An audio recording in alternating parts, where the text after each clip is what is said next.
আজকেই ফেরি এরা ইলিশটা আনবো আজ বাজার বৃষ্টি মানেই ইলিশের রাজত্ব। আব্বা সাবধানে যাবেন, ইলিশ না এনে ভিজে ভিজে ঠান্ডা নিয়ে এসো না যেন।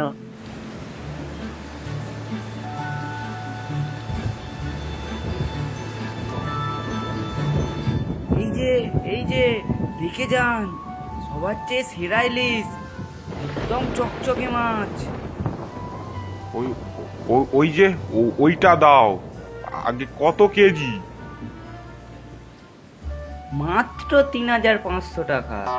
এই মাছ নিয়ে গেলে বউও খুশি আর রান্না করলে পেটও খুশি।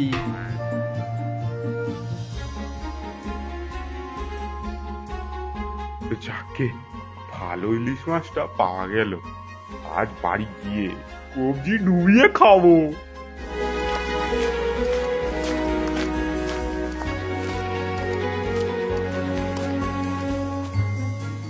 আজ আমি নিজেই ইলিশ মাছ রান্না করব।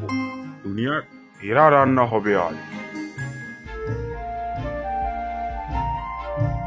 গন্ধটা কেমন জানে আব্বা? ইলিশ না পচা তেলাপিয়া?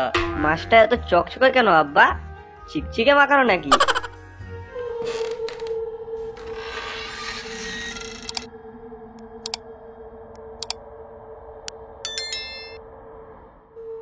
আমি ইলিশ রাজা, তারা লোভে পড়ে চোখ বন্ধ করে কেনাকাটা করে, আমি তাদের শিক্ষা দিই। ও মা, এ মাছ আবার কথা বলে নাকি রে? সেরা জিনিস মানে দামি না, সবসময় বুঝে কিনতে হয়, লোভ করলে বিপদ। তার মানে কাসেম ভাই ঠকিয়েছে আব্বাকে। আব্বা, আপনি সবসময় বেশি বেশি উত্তেজিত হন, আগে একটু যাচাই করা উচিত ছিল। ঠিকই বলেছো, এবার থেকে বুঝে শুনে বাজার করব। আব্বা, আপনি এই মাছ বাজার দিয়ে আসেন। তার মানে কাসিম ভাই আমাকে ঠকিয়েছে? আমি এক্ষুনি মাছটা দিয়ে আসবো বাজারে।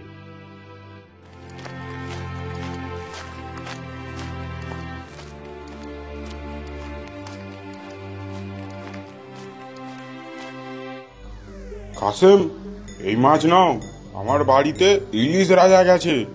তুমি রাজা বানিয়ে ভূত পাঠাও আর পুরনো পুরনো মাছ বেশি দামে বিক্রি করো।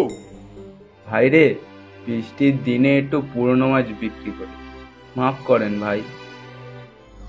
আর কোনোদিন আপনি পুরনো মাছ বিক্রি করবেন না, এতে আপনার ব্যবসারই ক্ষতি। হ্যাঁ ভাই, আমি আমার ভুল বুঝতে পেরেছি, আজ থেকে সৎভাবে ব্যবসা করব, কসম দিলাম।